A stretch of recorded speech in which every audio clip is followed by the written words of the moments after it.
Hi, I'm Dave Monty and welcome to my video series, Everything Villages. Today I'm going to do my standard market update, but I'm also going to talk about the two different real estate markets here in the villages, which causes a lot of confusion. So stay tuned.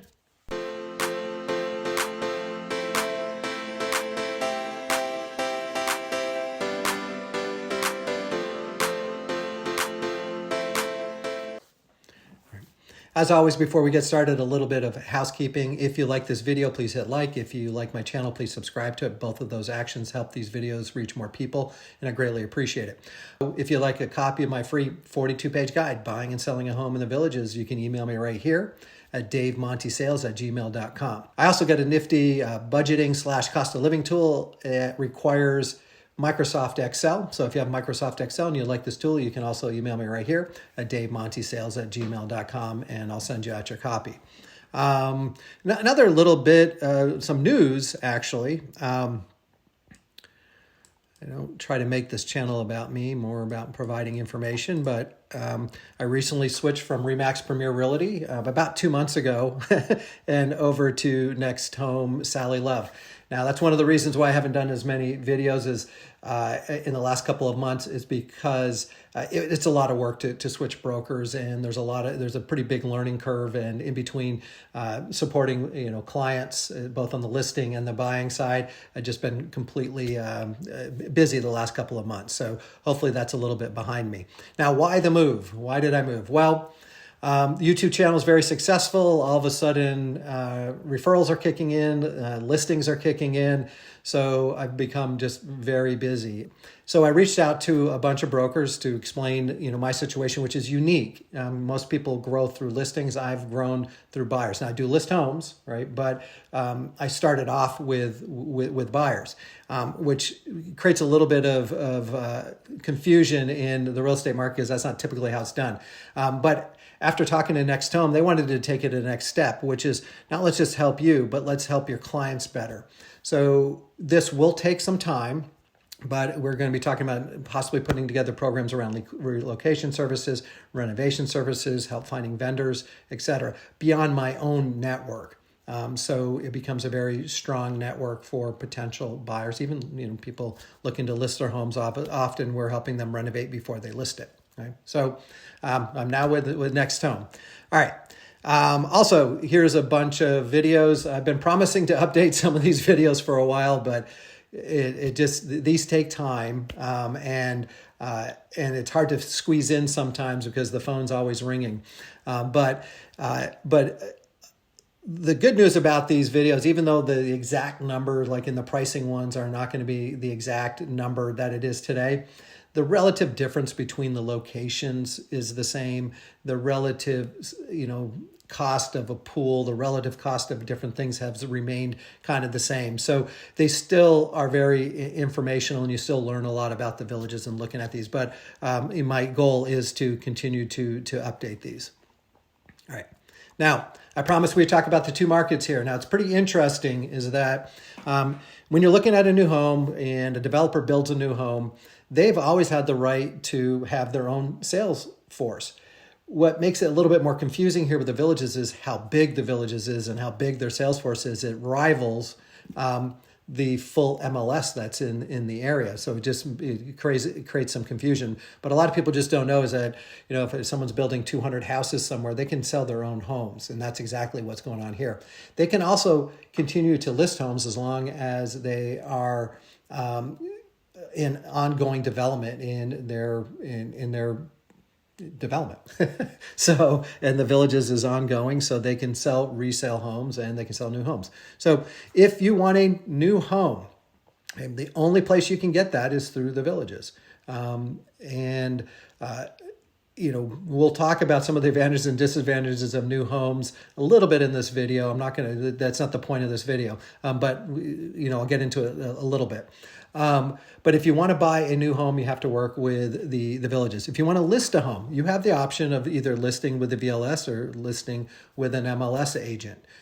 So in order to see all homes, if you're a buyer, then you have to work with two agents. Right now, here are the different scenarios. If you're selling your home, you can sell with either a realtor or a villages agent, and kind of grade out this a little bit right there. And I'm going to explain why, because I do think it's a better option to list with a realtor versus the VLS. And I'm going to go through the two main reasons why. It's pretty simple. Buying a resale home, then you need to work with both agents. Okay, buying a new home, if you're only going to look at new homes, then you only have to work with a VLS agent. And if you're doing it for sale by owner, I put a check mark there. I don't recommend it because in the long run, you probably end up making less money. But there's a right way and a wrong way to do it. So if you potentially want to list out there and you want to do it for sale by owner, feel free to call me and I'll go through the proper way to do that. All right. Now I said, why would you want to list with a realtor over the VLS? Well, let's start why you would want to list with the realtor. Number one, we are focused on the resale market. That's all we do. We only sell resale homes. Okay, the Villages has a lot of new homes, and we'll get to that. Most people who are buying in the Villages are from out of state. They're still coming from the north or different areas and moving into the Villages. But predominantly, the buyers are not villagers. Those people are obviously starting their search online, including you because you're watching these YouTube videos. Okay? And you'll start with an agent website or like a Next Home website or Zillow or Redfin or Homes.com. The list goes on and on of the number of places that you can look for homes online.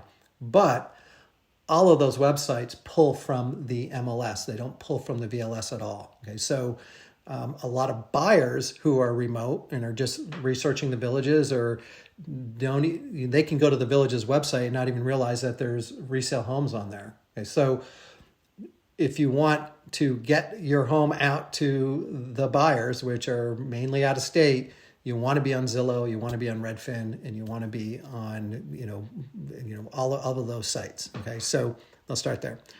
All right. Now, the Villages, on the other hand, is focused on new home sales. They have 70,000 new homes to sell. I don't know how many buyers that I show around the Villages, and one of the first questions I ask them is, how's your lifestyle trip going so far? Been great. I said, have you met with your Villages agent? Yes.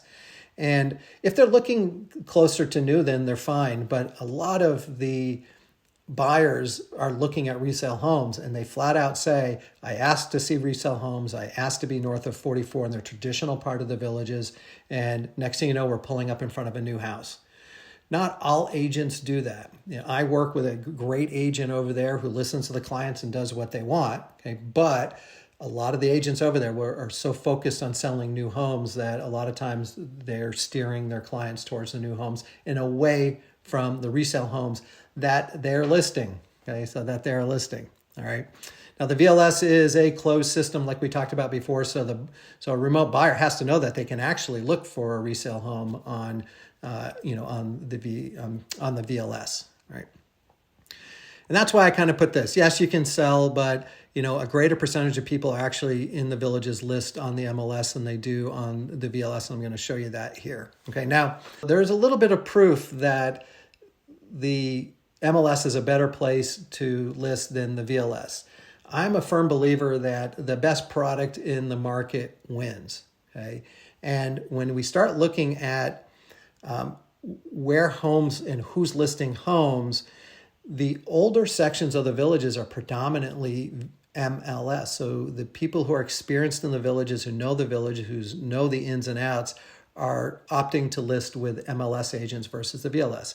Now, in the Spanish Springs, it's not a huge advantage. Okay, and then it's a little bit bigger in the Spanish Springs. Up in this area, 72% are listing on the MLS versus the the VLS. And then as you start going south, when the people haven't lived here as long, you'll see this percentage start going down. So 55% of the homes that are listed in this area, again, newer homes. Down here, even less. So now the VLS has an advantage. So again, because these are newer homes, the people haven't been here as long, they may just instinctually say, I need to sell my house, and I'm just going to go with the person who sold me this house to list the house with them. And you see that huge down here. So they got 81% of the market down here, but you can see how they die off very quickly as people start to really understand the market here. Now, what's interesting, and I kind of mentioned this in another slide, as I was doing these stats, something kind of just was glaring that popped out at me, is that only 10% of the homes are south of 44 right now. And I don't know the exact numbers. I want to say there's probably 60,000 homes up here, and down here there might be 6,000 or 7,000 homes. But I believe still 90% of the homes are up here. Okay, 20% of all resales in the villages, whether they're with the VLS or MLS, are in this area down here. So only 10% of the homes are making up 20% of the resales.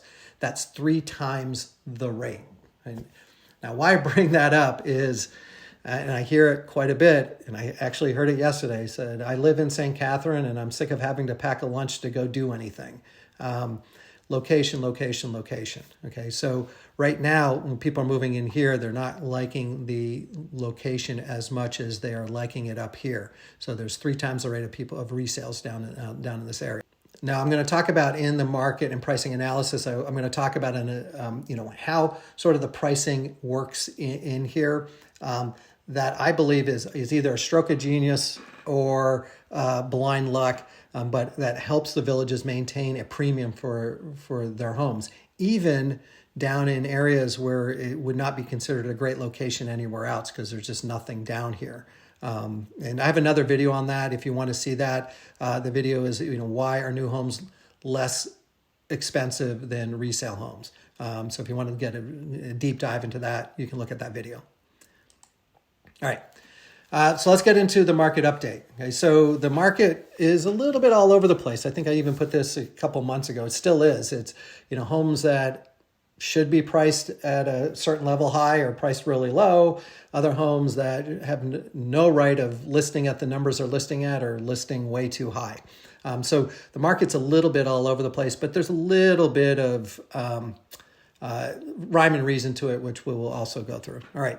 I think prices have hit support. In other words, we have seen a little bit of a bubble around COVID, and it's kind of dipped back down a little bit, but I think we're hitting that natural 5-year appreciation cycle, and we'll show you the graph on that. Okay, Richmond is closed out. And this will be this will help resales in traditional villages. This is an older slide, but yes, the Richmond is closed out. For a while, things were not selling too well in the traditional part of the villages because Richmond was such a good location at such a great price that a lot of people just bought new, and I don't blame them. I tried to buy a home in Richmond and just lost out in the lottery. There was 22 other people for the house that we were trying to buy.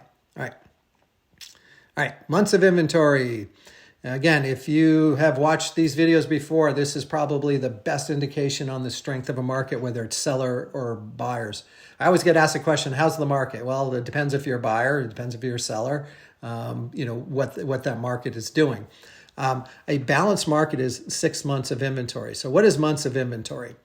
Months of inventory takes the current number of homes, and I'm only talking about the MLS, but I'm about 99% sure that these percentage will follow with the villages as well.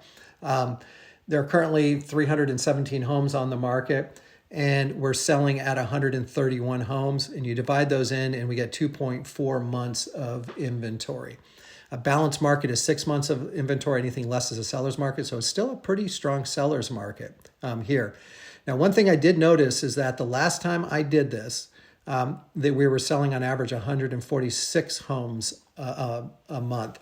And the last time I did it was about a month ago, but I videoed but never got a chance to edit that video. And by the time I got around to being able to edit it, I needed to do another update.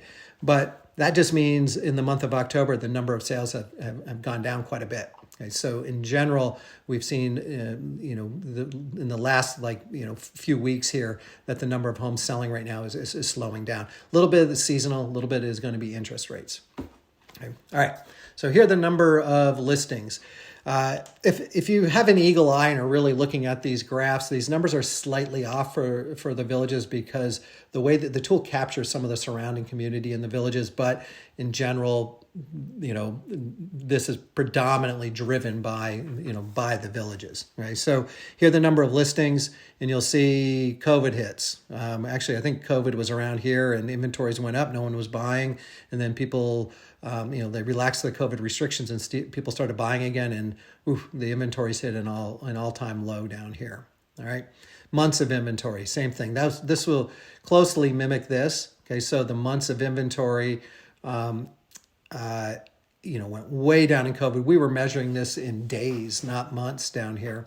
And it ticked way up, probably at the beginning of this year, coming into the summer. The inventories really popped up, and now we're starting to see them come back down again, which indicates that the market is getting stronger for the seller here. Okay, average days on market to sell. Again, they dripped way down, and now we're back up in here.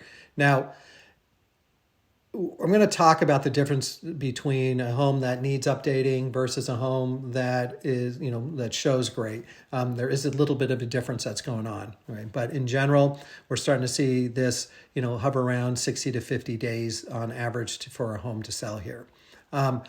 This also includes the closing time. So that means on average they're probably selling around 40 days, and closing around 60 days in there. All right, price per square foot. Whoop. Okay, price per square foot.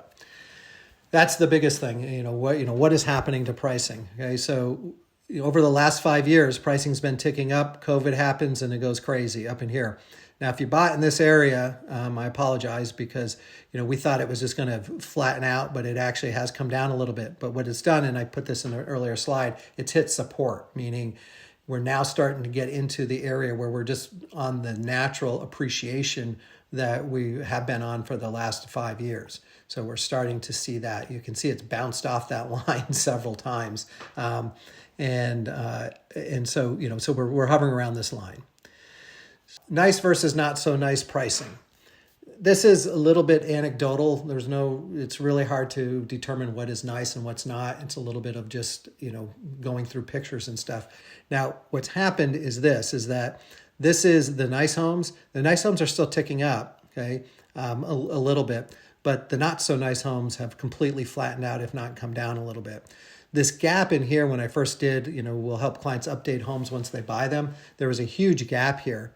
During the middle of COVID, that gap narrowed quite a bit, and now that gap is opening again, meaning that the homes that don't show as nice are not, as desirable, but the homes that show very nicely and are priced correctly are selling pretty quick. All right, selling days on average, same sort of thing. Here's the selling days for a not so nice home. They've always been more. During COVID, they got real close to what was going on here with the newer homes, and now the selling days for those are going up. So, the number of days it takes, the price starts to come down. So these two graphs correlate with one another. All right. So where are prices going? Now, I've always do this and kind of go through why I think prices should remain fairly stable here. I'm actually going to go through one effect. There's several things we can talk about, and I'll probably every other one of these, fill these in. Another, one of them has to do with the villages being a highly desirable location. The one that I'm going to talk about today is a little bit different. Okay, so we do see interest rates ticking up, which you would think would cause prices to come down. And like I said, over the last month or two, the number of homes being sold has been greatly reduced. Not 100% sure if that's seasonal or if that has to do with the interest rates. Maybe a combination of both. Okay. Housing confidence in the housing market. Again, this is a lagging indicator. So, this is about a quarter old, but you can see that, interest rates started to get hiked and the confidence went way, way down. And this just means that people are getting used to the new rates. But I do talk to a lot of potential listing clients, and they're just going, we don't want to put our house on the market because we like our payment right now. And even to make a lateral move, the payments would, your payments would go through the roof because of the higher interest rates. All right. So So let's talk about prices in the villages. Now, I went away from my traditional line map because I wanted to show you where they're building down here and where the traditional part of the villages is.